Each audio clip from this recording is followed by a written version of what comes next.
এবার আমরা জানবো যে বাড়িতে যদি গীতা থাকে তাহলে কোন কোন ভুলগুলো আমাদের করা একদমই যাবে না।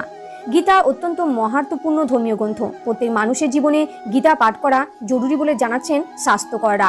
মনে করা হয় যে ব্যক্তি নিয়মিত গীতা পাঠ করেন তিনি জীবনে সুখ, সাফল্য ও সমৃদ্ধি লাভ করেন। যে বাড়িতে গীতা থাকে সেই বাড়িতে কয়েকটি নিয়ম অনুসরণ করা জরুরি। জেনে নিন বাড়িতে গীতা থাকলে কোন কোন কাজ করা ঠিক নয়। বাড়িতে গীতা রাখার নিয়ম।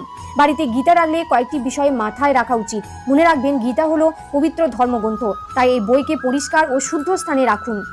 স্নান না করে গীতা স্পর্শ করবেন না। মহিলারা ঋতুকালীন অবস্থায় গীতা স্পর্শ করবেন না, না হলে এই পাপের ফল হিসেবে আর্থিক সংকটের মুখে পড়তে হতে পারে আপনাকে।